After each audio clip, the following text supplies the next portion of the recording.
IT job కోసం try చేస్తున్నారా? Coding tutor లో ట్రైనింగ్ తో పాటు స్టైఫండ్ అండ్ 100% జాబ్ గ్యారంటీ. నమస్తే, నేను Keshav. Welcome to Suman TV. ఆంధ్రప్రదేశ్లో జనసేన పార్టీ ఫుల్ జోష్ మీద ఉంది. ఒకవైపు మెంబర్షిప్ డ్రైవ్ సూపర్ సక్సెస్ కావడం, అనుకున్న దానికంటే ఎక్కువ ఎన్రోల్మెంట్ జరగడం. మరోవైపు పవన్ కళ్యాణ్ టూర్ కర్ణాటక వైపు, చిరంజీవి టూర్ కేరళ వైపు, ఇంకోవైపు నుంచి నాదెండ్ల మనోహర్ ఢిల్లీ పర్యటన. ఇవన్నిటినీ కలిపి చూస్తే కనుక జనసేన నేతలు రాష్ట్ర అభివృద్ధికి సంబంధించి అధికారంలో భాగస్వామ్యం అయినటువంటి నేపథ్యంలో చురుకైన పాత్ర పోషిస్తున్నటువంటి పరిస్థితి ఉంది. దీనికి అనుగుణంగానే మెగాస్టార్ చిరంజీవి రాజకీయాలతో సంబంధం లేకుండా తనదైన శైలిలో సేవా కార్యక్రమాల్లో పాల్గొనడం కూడా జన సైనికుల్లో ఉత్సాహం నింపుతుంది. ఈ అంశాలపైన విశ్లేషణ చూద్దాం. మనతో పాటు జనసేన అధికార ప్రతినిధి రాయపాటి అరుణ్ గారు ఉన్నారు. అరుణ్ గారు, నమస్కారం. నమస్తే sir. First time deputy CM హోదాలో కర్ణాటక టూర్ వెళ్ళడం, అలానే అక్కడ జరిగినటువంటి అధికారిక కార్యకలాపాలు, అందులో భాగంగా ఆయన చేసినటువంటి ఒక స్టేట్మెంట్, ఓవరాల్గా ఈ టూర్ ఏ విధంగా జరిగిందని మీరు అనుకుంటున్నారు? సార్, ఒక అటవీ శాఖ మంత్రివర్యుల హోదాలో చిత్తూరు జిల్లా నుంచి పెద్ద ఎత్తున వస్తున్నటువంటి కంప్లైంట్లు ఏవైతే అటవీ ఏనుగులు పొలాల మీద పడి ధ్వంసం చేస్తూ అడ్డొచ్చిన మనుషులను కూడా తొక్కి చంపేస్తున్నాయని చెప్పేసి సుదీర్ఘ కాలంగా ఎన్నో గవర్నమెంట్లు మారినప్పటికీ కూడా ఆ ప్రాంత వాసుల యొక్క కంప్లైంట్ సమస్య ఇదే. ఒక అటవీ శాఖ మంత్రి హోదాలో ఆయన పక్కన కర్ణాటక రాష్ట్రంలో దొరికేటువంటి కుంకి ఏనుగులు, అంటే అడవి ఏనుగుల్ని పారద్రోలడానికి కొన్ని ఏనుగుల్ని పెంచుతూ ట్రైనింగ్ ఇస్తారు. వాటిని ఎలా కంట్రోల్ చేయాలి, ఎలా తోలాలి, ఎలా భయపెట్టాలి, ఈ భూమి మాది అని ఈ ఏనుగులతో ఆ ఏనుగులకు ఎలా సంకేతం ఇప్పించాలని జనరల్ ఇక్కడ జరిగే అంశం. దాన్ని తీసుకొచ్చి ఇక్కడ ఈ రాష్ట్రంలో ఆ ఏనుగుల ద్వారా అడవి ఏనుగుల్ని పంపించేయాలన్నది ఒక మంత్రివర్యులుగా ఆయన తీసుకున్నటువంటి స్టెప్. ఇందులో మనం ఇంకోటి ఆలోచించాలి. ఈయన ఎన్డీఏ కూటమిలో ఉన్నారు, అక్కడ యూపీఏ కూటమి అధికారంలో ఉంది. రాజకీయ వైరితో కూడా రాజీ పడి రాష్ట్ర ప్రజల కోసం వెళ్లారు పవన్ కళ్యాణ్ గారు. అక్కడికి వెళ్ళి జరుగుతున్నటువంటి పరిణామాలు, గత 40 ఏళ్లుగా వ్యవస్థలో వస్తున్న మార్పుల గురించి ప్రస్తావించారు. దాంట్లో భాగంగానే ఆయన 40 ఏళ్లుగా సినీ రంగం, కథా చిత్రాలు ఎటువైపు వెళ్తున్నాయి, ప్రజల భావజాలాన్ని ఎటువైపు తీసుకెళ్తున్నాయి అనే అంశం గురించి మాట్లాడారు. దానికి పని పాట లేని ఊసిపోని కబుర్లని చెప్పుకున్నట్లుగా ఒక సినిమాకి ఒక హీరోకి ఎందుకు ఆపాదించారు అర్థం కాదు. 40 ఏళ్ల నుంచి ఎక్కడ ఉన్నారు సార్ ఇవాళ? నిన్న మీ సోకాళ్ళు మేధావులంతా ఎవరికైతే ఆపాదించారు, ఆయన 40 ఏళ్ల నుంచి ఉన్నాడు ఇండస్ట్రీలో. ఆయన ఒక్కళ్ళే ఆ సినిమా చేశారా? ఆ ఒక్క స్టోరీ అట్లా ఉందా? చాలా స్టోరీలు అలా ఉంటున్నాయి. ఈ విధానాన్ని మారుద్దాము అని చెప్పేసి ఆయన ఒక ఆర్టిస్ట్ గా, ఎట్ ఏ టైం ఒక ఉప ముఖ్యమంత్రిగా, ఎట్ ఏ టైం ఒక ఫారెస్ట్ మినిస్టర్ గా చెప్పారు. దాన్ని కూడా వక్ర భాష్యంలో చెప్పేటువంటి భావజాలం ఉన్న మేధావులు ఆంధ్ర రాష్ట్రంలో ఉంటాం. నిజంగా ఆంధ్ర రాష్ట్రానికి బట్టి దరిద్రం సార్. కానీ అంటే టార్గెట్ ఆయనే అనేటువంటి అభిప్రాయం చాలామంది సోషల్ మీడియాలో మీరు అన్నట్టుగా వైరల్ అవుతూనే ఉంది. అల్లు అర్జున్ ఆయన ఉద్దేశించి అన్నారు అడవులు నరకడం అని చెప్పారు. చాలామంది హీరోలు ఇంతకు ముందర కూడా చేశారు. నెగిటివ్ షేడ్స్ ఉన్నటువంటి హీరో పాత్రలు చాలా చూసాం మనం.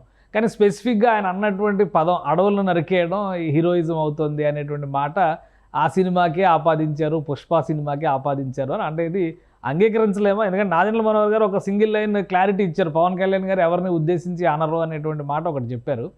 బట్ అయినా కానీ ఆ దుమారం అలానే రేగుతున్నటువంటి పరిస్థితి ఉంది. అంటే ఇప్పుడు అటవీ శాఖ మినిస్టర్ అవ్వడం ఆయన పాపమా, లేదంటే ఆ కుటుంబానికి సంబంధించిన వ్యక్తి అట్లాంటి సినిమాలు చేయడం మూలంగా ఇప్పుడు ఈయన అడవులు నరకడం తప్పు అనకుండా చప్పట్లు కొట్టి ఎంకరేజ్ చేయండి, బాగా చప్పట్లు అడవులు నరకడం అని చెప్పేసి ఎంకరేజ్ చేయాలా పవన్ కళ్యాణ్ గారు? ఎటు ఏం ఆలోచిస్తున్నాను సార్, మనం ఏం చెప్పాలనుకుంటున్నాం సొసైటీకి? అసలు ఇప్పుడు పవన్ కళ్యాణ్ గారు చేసిన వ్యాఖ్యలు తప్ప? ఆయన మినిస్టరు, ఆయన అదే చెప్పాలి. లేదండి బాగా అందరూ ఎర్రచందనం స్మగ్లింగ్ చేయండి, అడవులు కొట్టేసేయండి, జంతువులను చంపేసేయండి, ఎందుకంటే మా కుటుంబంలో వాళ్ళు అట్లాంటి సినిమాలు తీస్తున్నారు కాబట్టి అని చెప్పి చెప్పాలా ఏంటి? ఒక మినిస్టర్ గా, ఒక ఉప ముఖ్యమంత్రిగా, పర్యావరణ ప్రేమికుడుగా, రాష్ట్ర ప్రజల కోసం మంచి చేయాలనుకున్న నాయకుడుగా ఆయన చెప్పిన మాటలు 100% కరెక్ట్. పైగా ఎస్పెషల్లీ 40 ఏళ్లుగా ఆయన మెన్షన్ చేసి మరి చెప్పారు. మరి మీరు ఆపాదిస్తున్న వ్యక్తి 40 ఏళ్లుగా హీరోగా ఉన్నారా, ఇండస్ట్రీలో ఉన్నారా, అట్లాంటి కథలే తీస్తున్నారా, లేదంటే రకరకాల హీరోలందరూ అట్లాంటి కథలు తీశారు కాబట్టి వాళ్ళందరికీ ఆపాదించి మాట్లాడారు అన్నది మీ ఊహకే వదిలేస్తున్నాం. కానీ అంటే పర్సనల్ విషయాల్ని దృష్టిలో పెట్టుకొని పవన్ కళ్యాణ్ గారు ఇలాంటి స్టేట్మెంట్స్ ఇచ్చే అవకాశం ఉంటుందా? మీరు అన్నట్టుగా కేవలం సినిమా ఇండస్ట్రీలో యాక్చువల్గా అయితే ఆయన వెళ్ళింది అఫీషియల్ కార్యక్రమానికి, అటవీ శాఖ మంత్రిగా మాట్లాడి ఉంటే దీనిపైన ఎక్కువ పెద్ద విమర్శ వచ్చి ఉండేది కాదు. కాదు సినిమాకి రిలేట్ చేస్తూ ఆయన చెప్పినటువంటి ఉదంతం పైన విమర్శలు వస్తున్నాయి కదా, సో దాన్ని ఎలా చూడాలి? పవన్ కళ్యాణ్ గారు అనే వ్యక్తి ఏ నెగటివ్ ని కూడా ఎక్కువ రోజులు గుర్తుపెట్టుకోరు. ఫస్ట్ విషయం చెప్తున్నాను, ఎవరైనా ఎంత దుర్మార్గులైనా ఆయన పట్ల ఎంత దారుణంగా వ్యవహరించినప్పటికీ కూడా ఆ క్షణం గుర్తుపెట్టుకొని ఆ క్షణానికి ఏమైనా మాట్లాడగలిగితే మాట్లాడతారు, లేదా వదిలేస్తారు. దాని తర్వాత ఆయన క్యారీ ఫార్వర్డ్ చేయరు. నెగిటివ్ ఎక్కువ రోజులు ఆయనతో పాటు క్యారీ ఫార్వర్డ్ చేసుకోరు మైండ్ లో. ఆయన చాలా పాజిటివ్ గా ఉండే వ్యక్తి. ఆయన చుట్టూ ఉన్నవాళ్ళు కూడా అట్లాంటి మైండ్ సెట్ తో ఉండాలనుకునే వ్యక్తి. కాబట్టి ఎప్పుడు ఎలక్షన్ ముందు జరిగిన విషయాన్ని ఇప్పుడు దాకా గుర్తుపెట్టుకొని అట్లాంటి స్టేట్మెంట్లు ఇస్తారని నేను అనుకోవట్లేదు. పైగా సినిమా అంటే ఒక హీరో కాదు, అక్కడ వందలాది వేలాది మంది ఆర్టిస్టులు 24 క్రాఫ్ట్స్ లో పనిచేసేటువంటి ఎంతో మంది ఉపాధి కోసం ఉన్నటువంటి నిరుద్యోగులు, ఒక నిర్మాత, అతని జీవితం, అతని కుటుంబ జీవితం, వేలాది కోట్ల రూపాయల డబ్బు, ఎంతో మంది పెట్టినటువంటి ఒక స్కిల్, అదంతా కూడా ఒక సినిమా మీద డిపెండ్ అయి ఉంటుంది. తర్వాత అది రిలీజ్ అయిన తర్వాత బాగుపడాల్సిన ఫ్యామిలీస్ ఇవన్నీ ఉంటాయి. ఎవరో ఒక వ్యక్తిని టార్గెట్ చేసి ఇంతమందిని ఇబ్బంది పెట్టే వ్యక్తి అయితే పవన్ కళ్యాణ్ గారు కాదు. రెండోది, అసలు అట్లాంటి సిల్లీ ఇష్యూస్ ఆయన మైండ్ లో పెట్టుకోరు. మీరు గతంలో చాలా చూడొచ్చు ఎన్ని విషయాలు. జగన్మోహన్ రెడ్డిని క్షమించి మమ్మల్ని మమ్మల్ని ఇట్లా అయిపోయింది వాళ్ళ చాప్టర్. ఇంకా వాళ్ళని అసలు రాజకీయ వైరిగా కూడా మీరు చూడొద్దు, వదిలేసేయండి అని చెప్పి చెప్తున్నారు. అట్లాంటి వ్యక్తినే వదిలేసిన వ్యక్తి అల్లు అర్జున్ గారు చేసిన విషయాన్ని ఎందుకు గుర్తుపెట్టుకుని మాట్లాడతారండి? ఆయనకి ఏంటండి నీడ్ అసలు? కానీ సోషల్ మీడియాలో పవన్ కళ్యాణ్ గారు చేసిన సినిమాల్లో ఉన్న నెగిటివ్ క్యారెక్టర్స్ పైన కూడా డిస్కషన్ జరుగుతుంది. ఆయన ఎలాంటి క్యారెక్టర్స్ చేశారు, ఆ క్యారెక్టర్స్కి సంబంధించి నెగిటివ్ షేడ్స్ ఉన్నాయా లేవా, ఈ చర్చ అంతా అసలు ఎవరు చేస్తున్నారు? అల్లు అర్జున్ గారికి పవన్ కళ్యాణ్ గారికి అటువంటి కాంట్రవర్సీస్, ఒక ఫ్యామిలీ అనేటువంటి అభిప్రాయం ఉన్నప్పుడు, ఈ సమస్య లేదు అనుకున్నప్పుడు ఎందుకు ఇలాగా ఈ వైరల్ అయ్యేటువంటి న్యూస్ పుట్టిస్తున్నటువంటి పరిస్థితి ఎందుకు ఉంది? చింత చచ్చినా పులుపు చావలేదని వైసీపీ ఇంకా పులుపు చావలేదు కదండి. పేమెంట్ ఇంకా డబ్బులు 1000 కోట్లు ఉన్నాయి. దాన్ని బట్టి ఇంకా పెయిడ్ మీడియా నడుపుతూనే ఉన్నాడు. సోషల్ మీడియాలో అకౌంట్లు ఓపెన్ చేయించి మరి అట్లాంటి వాళ్ళు సృష్టిస్తున్నటువంటి రాజకీయ అగాధాలు మాత్రమే ఇవి. ఎన్ని అనుకున్నా ఎన్ని చేసుకున్నా అల్లు అర్జున్ గారు, కళ్యాణ్ గారు బంధువులు ఏదో ఒక సందర్భంలో ఎప్పుడో ఒకప్పుడు వాళ్ళు కలిసిపోతారు. మధ్యలో మీరు నేను అనవసరంగా పూసుకోవడం, దానివల్ల మనకు కొట్టే ఉత్తుత్తి తేట తప్ప ఉపయోగం ఏమీ లేదు. ఈ సోషల్ మీడియాలో కామెంట్లు పెట్టి గొడవలు రాజేసే వాళ్ళకు కూడా ఇదే చెప్తున్నాము. మీకు పేమెంట్ ఇచ్చే వాళ్ళకి భజన చేసుకోండి, తప్పులేదు. మీకు పేమెంట్ ఇచ్చి మీతో కామెంట్లు పెట్టిస్తున్నటువంటి జగన్మోహన్ రెడ్డి గారికి భజన చేయండి, తప్పులేదు. కానీ మంచిగా మాట్లాడిన విషయాలను కూడా చెడు వైపుకి తిప్పి మాట్లాడేలాగా చేస్తే మాత్రం రాబోయే రోజుల్లో పార్టీకి ఆ వ్యక్తులకి నష్టం తప్ప ఎవరికి నష్టం ఏమీ లేదు. పవన్ కళ్యాణ్ గారు క్లియర్ గా చెప్పారు, నేను ఒక హీరోని అయి ఉండడం మూలంగా, ఒక ఆర్టిస్ట్ అయి ఉండడం మూలంగా నేను ఆపలేకపోయాను. ఇట్లాంటి భావజాలం వెళుతున్నప్పుడు సమాజంలోకి ఈ రోజు ఒక అధికారిక పదవిలో ఉండి ఇప్పుడైనా సరే నేను ఏమైనా చేయాలి ఈ సంఘటనకు సంబంధించి ఆపడానికి అని చెప్పేసి అన్నారు క్లియర్ గా. ఆ భావజాలను ఆపడానికి అన్నారు తప్ప ఆ సినిమాని ఆపడానికో ఆ హీరోని ఆపడానికి అని చెప్పి ఎక్కడ చెప్పలేదు. వాస్తవానికి ఇక్కడ ప్రెస్ మీట్ జరిగిన సందర్భంలో కూడా పవన్ కళ్యాణ్ గారు కన్నడ పవర్ స్టార్ పునీత్ రాజ్ కుమార్కి సంబంధించిన సినిమా గురించి మాట్లాడారు. ఆ సినిమా సెన్స్ని చెబుతూ, అంటే అలాంటి సినిమాలు 40 ఏళ్ల క్రితం వచ్చేవి అనేది వాస్తవానికి జరిగింది. అది గంధడ గుడి అనేటువంటి సినిమాకి సంబంధించి పునీత్ రాజ్ కుమార్ చేసినటువంటి ఒక సోషల్ ఓరియంటేషన్ ఉన్నటువంటి క్యారెక్టర్. అక్కడ వన సంరక్షణ, పర్యావరణ పరిరక్షణ అనేటువంటిది కాన్సెప్ట్. అంటే మన తెలుగులో జనతా గ్యారేజ్ లాంటి కాన్సెప్ట్, అది సూపర్ హిట్ అయినటువంటి సినిమా. సో ఆ సినిమాకి రిలేట్ చేస్తూ ఆయన ఇది మాట్లాడారు. సరే, రాజకీయంగా ఏ విధమైనటువంటి విషయాలు లేకపోయినా కానీ మెగా ఫ్యామిలీలో ఏదో ఉంది అనేటువంటి ప్రచారం పదే జరుగుతున్నప్పుడు పవన్ కళ్యాణ్ గారు కానీ చిరంజీవి గారు కానీ ఆ కుటుంబంలో ఉన్నటువంటి వారు దీన్ని ఖండించడానికి లేదా అలాంటిది ఏది లేదు అని సంకేతం ఇవ్వాల్సినటువంటి అవసరం కానీ అవకాశం కానీ బాధ్యత కానీ ఉంటుందా? ఒక విషయం మీద స్పందించడం మొదలు పెడితే అదే పనిగా వాళ్ళ కుటుంబంలో విషయాలు ఎవరి కుటుంబంలో వాళ్ళు దాన్ని చూసుకోకుండా పోయి మెగా ఫ్యామిలీలో మాత్రమే తొంగి చూద్దాం అనుకున్న వాళ్ళు చాలా మంది ఉన్నారండి సమాజంలో. ఇవాళ ఇండస్ట్రీలో కానివ్వండి, స్టేట్ లో కానివ్వండి, రాజకీయాల్లో కానివ్వండి, ఎన్నో సందర్భాలు చూసాం ఆ విషయాలు కూడా. ప్రతిదానికి స్పందిస్తూ వెళ్తే ప్రతి ఒక్కరు ముందుకు వచ్చి మాట్లాడుతూనే ఉంటారు. ఎక్కడ ఆగిపోవాలి ఇప్పుడు? వాళ్ళ కుటుంబం గురించి వచ్చే విమర్శల్లోనో, లేదంటే వాళ్ళ కుటుంబ బంధువులతో వచ్చే గొడవలు ఉన్నాయని చెప్పేసి జనాలు సృష్టించే అంశాల్లోనో ఒక రాజకీయ నాయకుడు లేదంటే ఒక పెద్ద హీరోలు, సమాజంలో గౌరవ మర్యాదలు ఉన్నటువంటి వ్యక్తులు, ఇట్లాంటి వాళ్ళంతా ఈ విషయాల దగ్గర ఆగిపోవాలా? ఇప్పుడు మీ కుటుంబానికి, మీ బంధువులకి, మీకు ఎవరికి గొడవలు ఉండవా? మా కుటుంబానికి, మా బంధువులకి ఎవరికి గొడవలు ఉండవు. అందరూ వసుదైక కుటుంబంలాగా అందరం బాయ్ బాయ్ అని ఆలింగనం చేసుకుంటూ తిరుగుతున్నామా ఏంటి? ఎవరి కుటుంబాల్లో లేకుండా ఏముండవు సార్. ఏదో అనవసరంగా పాపం వాళ్ళ ఫ్యామిలీ సౌమ్యులు ఏమి అనరు. ఇళ్ల మీదకి వెళ్ళి కొట్టేవాళ్ళు అయితే ఇట్లా పుకార్లు పుట్టే కాదు. వాళ్ళు ఎవరి ఇళ్ల మీదకి వెళ్ళి కొట్టరు. ఇష్టారీతిగా ఎవడెష్టం వచ్చినట్టు వాళ్ళు మాట్లాడుతూ ఉంటారు అంతే. రైట్. చిరంజీవి గారు కేరళ టూర్ విషయంలో ₹1 కోటి విరాళం ప్రకటించారు. వయనాడు ఘటనల నేపథ్యంలో ఆయన నేరుగా వెళ్ళి కలవడం, అక్కడ ముఖ్యమంత్రి విజయన్కి చెక్ ఇవ్వడం. సో దీన్ని ఒక సేవా కార్యక్రమంగానే చూడాలి, దీనికి కూడా రాజకీయ ప్రాధాన్యం ఉంది అనేటువంటి చర్చ నడుస్తుంది. అలాంటి సంకేతాలు ఏమైనా ఉన్నాయా? కేరళలో జరిగినటువంటి ప్రకృతి విలయాన్ని చూసి మనసున్న వాళ్ళు ఎవరైనా సరే చెల్లించి సహకారం అందించాల్సిన అంశం అది. అందులోనూ ఇండియాలో ఎక్కడ ఎలాంటి పెద్ద ప్రాబ్లం వచ్చినప్పటికీ కూడా తమ వంతుగా సహకారం చేసే ఫ్యామిలీ మెగా ఫ్యామిలీ. అందులో ముందుండే వ్యక్తి చిరంజీవి గారు. ఇది వాళ్ళ కొత్తగా కేరళ విషయంలో జరగలేదు, ఈ రోజు కొత్తగా జరగట్లేదు. ఫస్ట్ నుంచి కూడా సమాజంలో యువతకి సేవాభావం నేర్పినటువంటి ఏకైక హీరో ఫస్ట్ నుంచి కూడా ఏపీ మొత్తం మీద చిరంజీవి గారు. అందులో భాగంగానే ఆయన కేరళ ప్రభుత్వానికి ₹1 విరాళం ఇవ్వడానికి వెళ్ళారు. దీన్ని మనం గొప్పగా చెప్పుకోవాలి. మన తెలుగు వ్యక్తి ప్రాంతీయ అభిమానాన్ని కాకుండా మన కేరళ వాళ్ళు, మన రాష్ట్రం, మన ఇండియాలో రాష్ట్రం అని చెప్పేసి భావించి వెళ్ళి ఇచ్చారు అని చెప్పేసి. దీంట్లో రాజకీయాన్ని ఏం ఎతకాలి మనం అంటే, ఎప్పుడు ఏదో ఒకటి వాళ్ళ మీద బురద జల్లడానికి మాత్రమే ఎత్తుక్కోవాలి. ఈ బురద జల్లే బ్యాచ్ అంతా కూడా ఆయనాడు వరదల్లో పోయినా బాగుండు. ఏంటి సార్ ఈ దారుణం అసలు? సామాన్య బాధల్లో ఉన్న ప్రభుత్వానికి వెళ్ళి ఆర్థిక సహకారం చేయడానికి వెళితే దాంట్లో కూడా సహకారాలు లెక్క పెట్టడానికి ఎవరన్నా ఉన్నాయా? ఎప్పటి నుంచి చేస్తున్నారా ఆయన? ఐ బ్యాంక్ అయినా, బ్లడ్ బ్యాంక్ అయినా, ఆక్సిజన్ బ్యాంక్ అయినా, స్టేట్ లో ఎక్కడ ఏ సమస్య వచ్చినా, ఈవెన్ కోవిడ్ టైంలో జగన్మోహన్ రెడ్డి గవర్నమెంట్ కూడా సహకారం అందించారు కదండి వీళ్ళు. ఇవాళ కొత్తగా కేరళకి ఇస్తే దాని మీద ఎందుకు నెగిటివ్ ఎత్తుకుంటున్నాం మనం? చిరంజీవి గారి పర్యటన మామూలుగా చిరంజీవి గారి పర్యటన చేసి చెక్కిచ్చేంత అవకాశం అవసరం ఉండకపోవచ్చు, ఆయనకు అనుకుంటే కనుక పంపించవచ్చు. కానీ కొంత ప్రాధాన్యం ఉంది కాబట్టి పర్యటన చేసి ఆయన అక్కడికి వెళ్ళి మరీ చెక్కిచ్చారు అనేటువంటి వాదనని ఎలా చూడాలి మనం? అసలు ఇది ఎలాంటి రాజకీయ ప్రాధాన్యం లేదు, ఆయన యథావిధిగా సేవా కార్యక్రమంలో భాగంగానే ఇవన్నీ చేశారని అనుకోవాలా?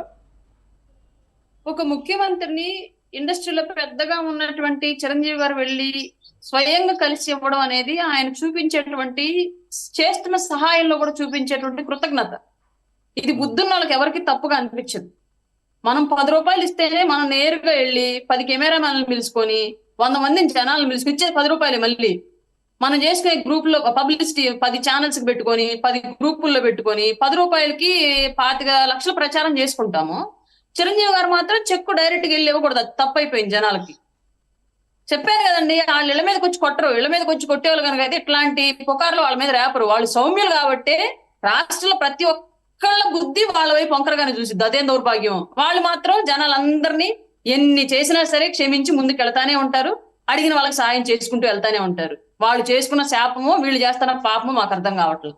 రైట్. ఇప్పుడు ఈ సీజన్లో వరుసగా పవన్ కళ్యాణ్ గారు కర్ణాటక, చిరంజీవి గారు కేరళ, ఇక నాదెండ్ల మనోహర్ గారు ఢిల్లీ టూరు. దీనిపైన కూడా చాలా ఆసక్తికరమైనటువంటి చర్చ జరుగుతుంది. ఆయన కేంద్రం నుంచి పెద్ద ఎత్తున సివిల్ సప్లైస్కి సంబంధించి సహాయం అడిగారు. 1,00,000 టన్నుల వరకు కందిపప్పు ఇవ్వాలన్నారు. అలానే అక్రమ మార్గాల్లో వెళ్ళినటువంటి సివిల్ సప్లైస్ ఇష్యూస్ పైన కొన్ని చర్యలు తీసుకోవడానికి కూడా లైన్ క్లియర్ చేస్తున్నట్టుగా తెలుస్తుంది. ఏంటి నాదెండ్ల మనోహర్ గారి టూర్ సారాంశం? సార్, క్లియర్ గా రాష్ట్రంలో ఉన్నటువంటి ఆహార ధాన్యాల నిల్వలు ప్రస్తుతం ఉన్నటువంటి సప్లైకి తగ్గట్టుగా లేవు. ఫస్ట్ది. రెండోది, గతంలో వైసీపీ ప్రభుత్వం ఇష్టారీతిగా వ్యవహరించి నిల్వలకు లెక్కలు చూపించకుండా అక్రమ మార్గాన్ని తరలించుకోవడం మూలంగా పెద్ద ఎత్తున లోటు అనేది ఏర్పడింది. దీనికి సంబంధించి ప్రస్తుతం ఇప్పుడున్న ఇవ్వాల్సినటువంటి సరఫరా ప్రకారం పర్సంటేజ్, అలాగే లోటుగా ఉన్నటువంటి పర్సంటేజ్ రెండింటినీ కూడా తీసుకొచ్చుకోవాల్సిన అవసరం ఉంది. కాబట్టి స్వయంగా మనోహర్ గారే ఢిల్లీ వెళ్లారు. అక్కడ ఉన్నటువంటి మంత్రిత్వ శాఖను కలిసి రాష్ట్రానికి రావాల్సినటువంటి పప్పు ధాన్యాలు, అలాగే బియ్యం నిల్వలు, వీటికి సంబంధించి సహకారం కోరడం జరిగింది. ఇంకొక విషయం ఏంటి అంటే, స్టేట్ దాటి జరుగుతున్నటువంటి ఈ అక్రమ రవాణా ఏదైతే ఉందో దాని మీద యాక్షన్ తీసుకోవడానికి కూడా ఇంటర్లింక్డ్ గా కొన్ని స్టేట్లతో ఇంటర్లింక్డ్ గా ఉంది ఈ మాఫియా మొత్తం. ఇంటర్లింక్డ్ గా ఉన్నటువంటి ఈ మాఫియాని కట్ చేసి ఏపీలో ఇట్లాంటి మాఫియా మళ్ళీ జరగకుండా ఉండడానికి ఖచ్చితంగా పక్క రాష్ట్రాల నుంచి సహకారం, అలాగే కేంద్రం నుంచి సహకారం తప్పనిసరిగా అవసరం. అందువల్లే ఆయన ఆ సహకారం కోరడం జరిగింది. ఒక మంత్రిగా, సివిల్ సప్లైస్ మినిస్టర్ గా ఆయన ఎంత అగ్రెసివ్ గా, ఎంత సక్సెస్ఫుల్ గా వర్క్ చేయాలో అంతే సక్సెస్ఫుల్ గా ఆయన చేసుకుంటూ ముందుకెళ్లిపోతున్నారు. దాంట్లో భాగంగానే ఢిల్లీకి వెళ్లారు, కలిశారు. ఆయన తీసుకున్నటువంటి మినిస్ట్రీ ఎంత సమర్థవంతమైంది, రాష్ట్రానికి ఎంత అవసరమైంది అని చెప్పేసి మొట్టమొదటిసారిగా మనోహర్ గారి ద్వారానే మేము చూస్తున్నాం. గతంలో ఈ శాఖను గౌరవనీయులైనటువంటి కొడాలి నాని గారు ఇంకొకరు ఎవరెవరు నిర్వర్తించినప్పటికీ కూడా వాళ్ళు చేసిన పని కన్నా కూడా వాళ్ళు మాట్లాడిన భాష ఎక్కువ ప్రచారంలోకి వెళ్ళింది. పని చేశారో లేదో మాకు తెలియదు బహుశా, లేదంటే ఆ భాష వల్ల మేము పనిని చూడలేకపోయాం కూడా మాకు కూడా తెలియదు. బట్ ఇవాళ మనోహర్ గారు మాటలు తక్కువ చెప్తూ పనులు ఎక్కువ చేస్తూ వెళ్ళిపోతున్నారు కాబట్టి ఆయన వర్క్ మాట్లాడుతుంది ఇక్కడ అందరితోటి. ఇప్పుడు రాష్ట్రం సరిహద్దులు దాటి వెళ్ళేటువంటి విషయాల్లో పవన్ కళ్యాణ్ గారు కూడా అన్నారు, ఎర్రచందనానికి సంబంధించి కర్ణాటక, ఆంధ్ర బార్డర్లో చాలా విజిలెంట్గా ఉండాల్సిన అవసరం ఉంది అని. ఇప్పుడు చుట్టుపక్కల ఉన్నటువంటి రాష్ట్రాలు అన్నిటికీ పర్యటన ఉంటుందా? ఇటు తెలంగాణ రాష్ట్రం, అటు ఒరిస్సా కానీ మొత్తం చుట్టూ ఆంధ్రప్రదేశ్కు సరిహద్దులో ఉన్నటువంటి రాష్ట్రాలు అన్నింటిలోనూ ఈ పర్యటనలు చేసే అవకాశం ఉంటుందా? ఏపీకి ఉన్నటువంటి ఇబ్బందులను తొలగించడానికి ఏ రాష్ట్రంతో ఎలాంటి పర్యటనలు జరిపి ఎలాంటి సహకారం కోరాలి అన్నా నిర్మోహమాటంగా నిస్సందేహంగా వెళ్లి కలిసి అడగడానికి సిద్ధంగా ఉన్నారు. దాంట్లో భాగంగానే మీకు చెప్పాను ఫస్ట్ లోనే, రాజకీయ వైరిగా ఉన్నటువంటి యూపీఏని కూడా రిక్వెస్ట్ చేయడానికి వెళ్లారు పవన్ కళ్యాణ్ గారు అని. ఇంకింతకు మించి ఆయన ఎంత నిస్వార్థంగా ప్రజల కోసం దిగి పని చేస్తున్నారన్నది మనం ఎక్కువగా మాట్లాడాల్సిన అవసరం కూడా లేదు. ఎన్డీఏలో ఉండి యూపీఏ గవర్నమెంట్ లో ఉన్నటువంటి రాష్ట్రాన్ని వెళ్ళి అడిగారు. ఇంక మరి పక్కన ఉన్నటువంటి తెలంగాణ కానివ్వండి, ఇంకా తమిళనాడు కానివ్వండి, ఇప్పుడు ఆంధ్రప్రదేశ్ లో సరిహద్దులను పంచుకుంటున్నటువంటి ఏ రాష్ట్రం గురించి ఎలాంటి హెల్ప్ కావాలన్నా సరే, ప్రజల మంచి కోసం, రాష్ట్ర అభివృద్ధి కోసం, రాష్ట్రంలో జరుగుతున్న నేరాల కట్టడి కోసం, వీటన్నింటికి సంబంధించి అన్ని రకాల చర్యలు మిగతా రాష్ట్రాలతో కోఆర్డినేట్ అయి తీసుకుంటారు. రైట్. ఇక పార్టీ వ్యవహారాలకు వస్తే మెంబర్షిప్ డ్రైవ్, క్రియాశీల సభ్యత్వాల నమోదు అనేది ఒక రికార్డు స్థాయిలో జరిగిందండి. ఏంటి ఫైనల్గా క్లారిటీ వచ్చిందా? ఎంత నంబరు నమోదైంది? అలానే జిల్లాకి 5,000 చొప్పున టార్గెట్ పెట్టామని చెప్పి అన్నారు. ఆ నియోజకవర్గానికి 5,000 చొప్పున. సో అన్ని నియోజకవర్గాల్లో మీరు అనుకున్నటువంటి టార్గెట్స్ రీచ్ అయ్యారా? సార్, ఇది మెంబర్షిప్ డ్రైవ్ అనేది యాక్చువల్ గా మేము ఊహించిన దానికన్నా ఎక్కువ జరిగింది. అంటే అధికారంలో ఉన్నామా అనియా, లేదంటే మమ్మల్ని ఇంకా ఎక్కువ మందిని విశ్వసిస్తున్నారు అనే, లేదంటే క్రియాశీలక బీమా భద్రత వీలైనంత వరకు తీసుకుంటూ భవిష్యత్తు భరోసా ఉంటుంది అనేటువంటి నమ్మకమా, కారణం ఏదైనా అవనివ్వండి, మాక్సిమం 10 లక్షలు చేస్తాంలే అనుకున్న మాకు ఈజీగా 12 లక్షలు క్రాస్ అయిపోయింది. అంత స్థాయిలో ప్రజలు మమ్మల్ని ఆదరించి జనసేన పార్టీ సభ్యత్వం తీసుకున్నారు. వీళ్ళందరి బాధ్యతని కూడా రానున్న రోజుల్లో మాదిగానే భావించి వాళ్ళని ముందుకు తీసుకెళ్లే బాధ్యత జనసేన పార్టీ తీసుకునిద్ది. ఇది మేము సాధించిన గవర్నమెంట్ లో ఉన్నందువల్ల సాధించిన సక్సెస్ అనుకోవటం లేదు. డెఫినెట్ గా ప్రజల్లో మేము సంపాదించుకున్న నమ్మకంగా మేము భావిస్తున్నాం. కానీ చాలామంది నాయకులు జనసేనలోకి రావడానికి, అంటే ఇప్పుడు కార్పొరేటర్లుగా ఉన్నవాళ్ళు, కౌన్సిలర్లుగా ఉన్నవాళ్ళు, మాజీ ప్రజాప్రతినిధులు, వీళ్ళందరూ కూడా క్యూ కడుతున్నారు అని ఒక లిస్ట్ వస్తుంది. ఆల్రెడీ మనం జీవీఎంసీ స్టాండింగ్ కమిటీ ఎలక్షన్స్లో చూసాము జనసేనలోకి, టీడీపీలోకి వలసల్ని. సో రాష్ట్ర వ్యాప్తంగా ఈ వలసల పర్వం అనేది దానికి గ్రీన్ సిగ్నల్ ఇచ్చేసారా పవన్ కళ్యాణ్ గారు? అన్ని చోట్ల మొదలవుతాయా? వైసీపీ నుంచి వచ్చే చేరికలకు సంబంధించి కొన్ని ఇన్స్ట్రక్షన్స్ ఉన్నాయి సార్. వాటికి సంబంధించి వాటికి అనుగుణంగా మాత్రమే ఏ నియోజకవర్గం నుంచి అయినా, ఏ జిల్లా నుంచి అయినా చేరికలు అనేవి వైసీపీ నుంచి జనసేనలోకి ఉంటాయి. ఖచ్చితంగా కొన్ని నిబంధనలు అయితే పెట్టారు. ఆ నిబంధనలకి అనుకూలంగా ఉన్న వాళ్ళు మాత్రమే జనసేనలోకి వస్తారు. ఆ నిబంధనలకి అనుకూలంగా లేని వాళ్ళు ఖచ్చితంగా జనసేనలోకి అయితే ఎంట్రీ ఉండదు. ఎందుకంటే ఒక భావజాలంతో నిలబడ్డాం ఇన్ని రోజులు. మమ్మల్ని మేమే తీసుకొచ్చి వాళ్ళ ద్వారా పొల్యూట్ చేసుకునే ఉద్దేశం పవన్ కళ్యాణ్ గారికి లేదు కాబట్టి, కొంతవరకు 100 మార్క్స్ సంపాదించకపోయినా సరే అట్లీస్ట్ ఒక 60-50 మార్క్స్ సంపాదించే స్థాయిలో ఉన్నటువంటి రాజకీయ క్యారెక్టర్ ఉన్న వాళ్ళని మాత్రమే పార్టీలోకి ఎంట్రీ తీసుకుంటారండి. సో ఎవరున్నారు అలాగే పెద్ద లిస్ట్ చదువుతున్నారు? చాలా మంది సీనియర్లు, మాజీ మంత్రులు, మాజీ ఎమ్మెల్యేలు, ఈ లిస్ట్ వస్తుంది. ఎవరెవరు ఉన్నారు? ఎవరు టచ్ లో ఉన్నారా? అంటే ఇక్కడ ఏం జరుగుతుంది అంటే, ఇక్కడ ఒకటి ఇష్యూ ఏముంది అంటే, గతంలో టీడీపీతో పనిచేసి టీడీపీతో పొసగక రాజకీయంగా దూరం అయిన వాళ్ళు ఇవాళ మళ్ళీ వాళ్ళకి రాజకీయ ప్లాట్ఫామ్ కావాలి అంటే వేరే ఆప్షన్ లేదు. ఓన్లీ జనసేన ఉంది స్టేట్ లో ప్రాంతీయ పార్టీ కింద. అందువల్ల డెఫినెట్ గా జనసేన చూస్ చేసుకునే ఛాన్సెస్ ఉన్నాయి. ఎక్కువ స్థాయిలో మాజీ మంత్రులు, ఎమ్మెల్సీలు, ఎమ్మెల్యేలు, మాజీ ఎమ్మెల్యేలు అందరూ కూడా జనసేన వైపు చూస్తున్నారు. రానున్న రోజుల్లో ఇంకా పెద్ద ఎత్తున ఇది పెరిగిద్ది అనమాట. తగ్గేది అయితే కాదు, పెరిగిద్ది. ఎందుకంటే వైసీపీ నిలబడ్డ తీరు, ఇప్పుడు వైసీపీ నడుపుతున్న తీరు, వైసీపీ ఓటమి పాలైన తీరు అన్ని అవగాహన చేసుకుంటూ ఏ రాజకీయ నాయకుడైనా సరే వైసీపీ అనేది రానున్న రోజుల్లో కనుమరుగైపోయింది అన్నది ఒక క్లారిటీ ఉండేది. సో అట్లాంటి పార్టీలో ఇంకా ఉండడం అనేది వాళ్ళ రాజకీయ భవిష్యత్తుకు మంచిది కాదు. కాబట్టి డెఫినెట్ గా ఏదో ఒక సేఫ్ ప్లేస్ కి వాళ్ళు చేరుకోవాలి. ఆ సేఫ్ ప్లేస్ చేరుకునే క్రమంలో టీడీపీ వైపు వెళ్ళలేకపోతే డెఫినెట్ గా వాళ్ళకు కనిపిస్తున్నటువంటి ఆల్టర్నేటివ్ జనసేన. అలాగే పవన్ కళ్యాణ్ గారి దగ్గర పనిచేయడం అంటే నిజంగానే ఒక రకమైన వ్యక్తిత్వాలు ఉన్న వాళ్ళకి అదొక సవాలు, ఒక రకమైన వ్యక్తిత్వం ఉన్న వాళ్ళకి అదొక వరం. కానీ కూటమి రాజకీయాల్లో ఉద్దేశపూరితంగా వైసీపీని టార్గెట్ చేశారు, హత్య రాజకీయాలకు తెరదీస్తున్నారు. జగన్మోహన్ రెడ్డి గారు ఇవాళ కూడా నంద్యాల పర్యటన చేశారు. కర్నూలు జిల్లాలో, ఉమ్మడి కర్నూలు జిల్లాలో ఆయన యాత్ర సాగింది. రకరకాల ఆరోపణలు చేశారు. జాతీయ స్థాయిలో దీన్ని మళ్ళీ ఒక అంశంగా, చర్చనీయాంశంగా తీసుకొస్తామంటున్నారు. నిజంగా ప్రజాస్వామ్యం మనలేని పరిస్థితి ఆంధ్రప్రదేశ్లో ఉందా కూటమి ఆధ్వర్యంలో? సార్, మీకు ఆంధ్రాలో ఎక్కడన్నా బంధువులు ఉన్నారా? ఉన్నారు, ఎందుకు లేరు? మీరు మీ బంధువుల ఊరికి ఎవరికైనా కాల్ చేసి వాళ్ళ ఊర్లో ఎవరైనా వైసీపీ నాయకులు ఎవరైనా హత్య గావించబడ్డారని కనుక్కోండి. మా ఊర్లు, మా బంధువుల ఊర్లు, మా చుట్టుపక్కల ఊర్లు, నాకు తెలిసిన మా జిల్లాలో ఎక్కడ ఎవరిని హత్యలు చేయలేదు. ఫస్ట్ది. రెండోది, ఇక్కడ ఏంటి అంటే జగన్మోహన్ రెడ్డికి జనరల్ గా మిగతా రాజకీయ నాయకులు ప్రజల్లో సమస్యలు ఉంటే ప్రజల్లోకి బయటకు వెళ్ళొచ్చు, లేదా ఏదన్నా ప్రజల అభివృద్ధి ఉంటే అభివృద్ధి చెప్పుకొని బయటకు వెళ్ళొచ్చు. కానీ జగన్మోహన్ రెడ్డి గారికి ఇలా ఎలా బయటికి వెళ్ళాలో తెలియదు. ఆయనకి ఉన్నటువంటి ఒకే ఒక్క ప్రచార సాధనం శవం. ఆ శవం ఉంటేనే ఆయన బయటికి వెళ్ళగలరు జనాల్లో. గతంలో వాళ్ళ నాన్నగారి యొక్క మరణాన్ని యూజ్ చేసుకొని ఎలా అయితే ఏ కారణంతో చనిపోయినప్పటికీ కూడా వాళ్ళ నాన్నగారి కోసమే చనిపోయారని చెప్పేసి తిరిగారు, ఇవాళ మళ్ళీ బయటికి రావాలి ఆయనకి ఏముంది ఇప్పుడు ప్రచార సాధనం ఏముంది, అందుకని శవాలను ఎత్తుక్కుంటున్నాడు. ఇప్పుడు నేను ఆంధ్ర రాష్ట్రంలో ఉన్నటువంటి వైసీపీ నాయకులకి కార్యకర్తలకి సాటి సోదరిగా నేను ఇచ్చే సలహా ఏంటి అంటే, ఇవాళ ఆయన బయటికి తిరగడానికి శవం కావాలి నిరంతరం. సో మొన్న వినుకొండ శవాన్ని ఉపయోగించుకున్నారు, ఇవాళ నంద్యాల శవాన్ని యూజ్ చేసుకుంటారు. రేపొద్దున శవం దొరకకపోతే మీలో ఎవరో ఒకళ్ళ మీద అదే దాడి జరిగేసి మీకోసమే వస్తాడేమో పరామర్శకి. కాబట్టి ఎవరికి వాళ్ళే సెల్ఫ్ ప్రొటెక్షన్ లో కేర్ఫుల్ గా ఉండండి వైసీపీ యొక్క కిరాతక మోకాల నుంచి. నేను ఇది ఓపెన్ గా చెప్తున్నాను విషయాన్ని వైసీపీలో ఉన్న వాళ్ళకి. ఎందుకంటే ఆయనకి ఇది తప్ప వేరే తెలియదు. జగన్మోహన్ రెడ్డి గారికి జనాల్లోకి ఎలా రావాలి అనేది తెలీదు. ఆయన తెలిసిన ఒకే ఒక్క కారణం మరణం. సో ఎన్నికల తర్వాత జరిగినటువంటి పరిణామాలని ఇంకా ఇప్పటికీ నియంత్రించలేని పరిస్థితి రాష్ట్రంలో ఉందా? శాంతి భద్రతలకు సంబంధించి కానీ జరుగుతున్నటువంటి ఘటనలపైన కానీ రోజు అక్కడ అటెంప్ట్ జరిగింది, ఇక్కడ మర్డర్ జరిగింది, ఇటువంటి వ్యవహారాలే ఎక్కువ కనిపిస్తున్నాయి. ప్రభుత్వ కార్యాలయాల నుంచి ఫైల్స్ మాయమైపోయేటువంటి సన్నివేశాలు చూసాను నిన్న మొన్నటి వరకు. సో ఇంకా కంట్రోల్లోకి రాలేదా? ఇంకా అదే తరహాలో నడుస్తుందని అనుకుంటున్నారా మీరు? ప్రభుత్వ కార్యాలయాల్లో నుంచి ఫైల్స్ మాయం అవుతున్నాయి అంటే ఖచ్చితంగా జగన్మోహన్ రెడ్డి గారు ప్రతి వ్యవస్థలో ఆయన అనుచరులనే పెట్టుకున్నారు. ఇవాళ తీగలాగితే డొంక కదిలిద్ది అన్నట్లుగా ఏ ఆఫీసులో ఏ స్కామ్ ముట్టుకున్నప్పటికీ కూడా అన్ని తీగలు వెళ్ళి జగన్మోహన్ రెడ్డి గారి దగ్గర ఆగుతాయి. ఆ విషయం మనందరికీ తెలుసు. అందులో భాగంగానే ఆయనకు అనుకూలంగా ఉన్నటువంటి ఉద్యోగస్తుల ద్వారా ఆధారాలను మాయం చేసే ప్రక్రియను జగన్మోహన్ రెడ్డి గారు రాష్ట్రంలో కొనసాగిస్తున్నారు. మొదటిది. రెండోది, ఎవరు రాష్ట్రంలో హింసను ఎంకరేజ్ చెయ్యం. హింస అక్కడక్కడ జరుగుతోంది. దానికి కారణం ఏంటి అంటే రెచ్చిపోయినటువంటి వైసీపీ కార్యకర్తలు.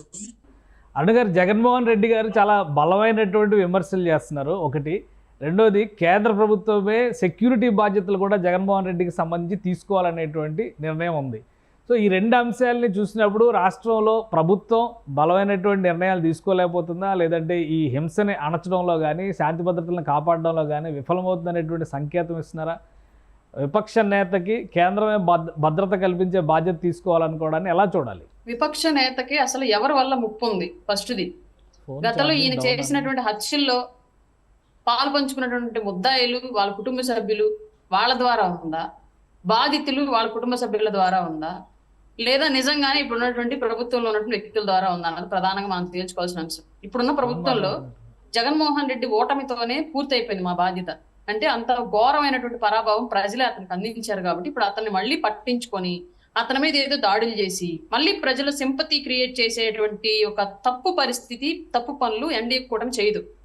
జగన్మోహన్ రెడ్డి అనే వ్యక్తి ప్రస్తుతం ఎన్డీఏ కూటమికి, ఏపీలో అధికారంలో ఉన్నటువంటి ఎన్డీఏ కూటమికి నథింగ్. అతను అంటే అసలు కన్సిడర్ చేసే సిచ్యువేషన్ కూడా లేదు. అతనికి ఎవరి ద్వారా భయం ఉంది అన్న విషయం మీరు ఫస్ట్ గమనించుకోవాలి. గతంలో మనం చేసినటువంటి పరిటాల రవి గారు, లేదంటే వివేకానంద రెడ్డి గారు, వీళ్ళందరి యొక్క హత్యలకు సంబంధించిన కారణాలు ఏవైతే ఉన్నాయో దాంట్లో ముద్దాయిలు ఎవరైతే ఉన్నారో, బాధితులు ఎవరైతే ఉన్నారో వాళ్ళ కుటుంబ సభ్యులు వాళ్ళు ఏమైనా చేస్తారని చెప్పేసి అతను తాడేపల్లి ప్యాలెస్ కి పెద్ద పెద్ద ఇనప కట్టడాలు కట్టున్నాడని చెప్పేసి అందరూ చెప్తున్నారు. వాళ్ళ ద్వారా ఉన్నటువంటి థ్రెట్ కి ఆంధ్ర రాష్ట్ర ప్రభుత్వం మీద ఆ బురదను రుద్దడం అనేది సవ్యమైన పద్ధతి కాదు. అట్లా ఉంటే నాకు ఈ వ్యక్తుల ద్వారా హాని జరిగే అవకాశం ఉంది అని చెప్పేసి కేంద్రానికి నివేదిక ఇచ్చుకొని భద్రత కేంద్రం కనుక కల్పిస్తే తెచ్చుకోమని చెప్పండి. రాష్ట్ర ప్రభుత్వం ఇప్పటికే గతంలో ఉన్నటువంటి ఏ ప్రభుత్వంలో కూడా ఒక విపక్ష నేతకి ఎప్పుడు కూడా ఈ స్థాయిలో భద్రత ఇవ్వలేదు. ఫస్ట్ టైం జగన్మోహన్ రెడ్డి గారికి ఇస్తున్నారు. అదేమంటే పులివెందుల పులి సింగిల్ గా వచ్చింది, సింహం మా అన్న ధైర్యం శౌర్యం అని చెప్పేసి మాట్లాడే వాళ్ళు దినదిన గండం నూరేళ్ళ ఆయుష్ లాగా నిరంతరం భయంతో బతుకుతున్న జగన్మోహన్ రెడ్డికి ఆ స్థాయి ఎలివేషన్ లా కార్యకర్తలు ఎందుకు ఇస్తారో మాకు ఇప్పటికే అర్థం కాల. ఈ రోజు కూడా ఏపీలో ఉండేదానికన్నా కూడా బెంగళూరులోనే ఎక్కువ ఉంటున్నాడు. కారణం ఏంటనే తెలియదు. నిజంగానే బెంగళూరు ప్యాలెస్ కి భద్రత ఎక్కువ, తాడేపల్లి ప్యాలెస్ కి భద్రత తక్కువగా ఉందా, లేదా ఆ ప్రభుత్వం బాగా అతనికి రక్షణ కల్పించింది ఈ ప్రభుత్వం కల్పించదేమో అని చెప్పేసి భయం ఉందా, అసలు ఎవరి ద్వారా అతను ప్రాణహాని ఉందని భయపడుతున్నాడు అనే దాని గురించి అతనే మీడియాకు చెప్తే ఒక రకమైనటువంటి క్లారిటీ మారుతున్నాయా? ఈక్వేషన్స్ ఏమైనా మారుతున్నాయా? మీరంతా ఎన్డీఏ కూటమిగా ఉన్నారు కాబట్టి వైసీపీ యూపీఏ కూటమి లేదా ఇప్పుడు ఐఎన్డీఐఏ కూటమికి చేరువగా వెళ్తున్నటువంటి ప్రయత్నాలు జరుగుతున్నాయి అనుకోవచ్చా? గత పార్లమెంట్లో వక్ఫ్ ఆస్తుల ఉపసంహరణ బిల్లుకు సంబంధించినటువంటి అంశంలో జగన్మోహన్ రెడ్డి, వైఎస్ఆర్సీపీ నాయకులు ఆ బిల్లుకి వ్యతిరేకంగా నిలబడడం. సో ఇవన్నీ కూడా అనూహ్యమైన పరిణామాలుగా కనిపిస్తున్నాయి. నిజంగానే ఏపీలో INDIA కూటమి ఫామ్ అవుతుందా? తప్పనిసరిగా ఇప్పుడు ఎన్డీఏ కూటమి నుంచి అతను బయటికి వెళ్ళినప్పుడు తప్పనిసరిగా అవతల కూటమిని ఆశ్రయించడంలో సాధారణమైన విషయం. అదే మనం పెద్దగా పోతొద్దలు పెట్టి చూడాల్సిన అవసరం ఏమీ లేదు. ఈ ఇంట్లో కాదన్నప్పుడు ఆ ఇంటి పంచం చేరడం సహజం. అందులో భాగంగానే అతను ఇప్పుడు బెంగళూరు వెళ్ళేసి అక్కడ ఉన్నటువంటి కాంగ్రెస్ నాయకులతోటి మంత్రాలు జరుపుతున్నాడు అన్న విషయం కూడా మనం చూస్తూనే ఉన్నాం. రేపొద్దున రాబోయే రోజుల్లో పిల్ల కాంగ్రెస్ తల్లి కాంగ్రెస్ ఒకటే ఈ పోటీ చేసినా మనం ఆశ్చర్యపడాల్సిన అవసరం లేదు. కానీ ఇక్కడ తల్లికి పిల్లకి మధ్యలో చెల్లి ఉంది. రైట్, థ్యాంక్ యూ అరుణ్ గారు, మీ అభిప్రాయాలను పంచుకున్నందుకు. ఆంధ్రప్రదేశ్ రాజకీయాల్లో శరవేగంగా మార్పులు రాబోతున్నాయి. మరో కూటమి దిశగా జగన్మోహన్ రెడ్డి ప్రయత్నం చేసినప్పటికీ కూడా వైఎస్ఆర్సీపీ నుంచి ఒక ప్రయత్నం జరిగిన కాంగ్రెస్లో షర్మిల ఏ విధంగా రియాక్ట్ అవుతారనేది ఇప్పుడు ఆసక్తికరంగా మారింది. మరోవైపు మెగా బ్రదర్స్ టూర్స్ రెండు కూడా ప్రత్యేకమైనవి. కర్ణాటకతో సత్సంబంధాల దిశగా పవన్ కళ్యాణ్ వేసినటువంటి అడుగులు, అక్కడ చెప్పినటువంటి వ్యాఖ్యలు ఎవరిని ఉద్దేశించి కావు. ఆయన చెప్పిన వ్యాఖ్యల్ని చూసి భుజాలు తడుముకోవడం సరికాదనేటువంటి మాట రాయపాటి అరుణ్ గారు చెప్తున్నారు. మరోవైపు మెగాస్టార్ చిరంజీవి చేసినటువంటి యాత్ర పూర్తిగా వ్యక్తిగతం. ఆయన సేవా కార్యక్రమాల్లో భాగంగానే ఈ పర్యటన చేశారు. రాబోయే రోజుల్లో ఆంధ్రప్రదేశ్ రాజకీయాల్లో జనసేన కూటమి ప్రధానంగా తమదైన శైలిలో ప్రజలకు సరైన పాలన అందించే దిశగా బలమైన ముద్ర వేస్తుందని రాయబడ్డారని చెప్తున్నారు. ఇది special discussion. Keep watching. Suman టీవీలో మీ పర్సనల్ అండ్ బిజినెస్ ప్రమోషన్స్ కోసం కింది నెంబర్కి కాంటాక్ట్ చేయండి.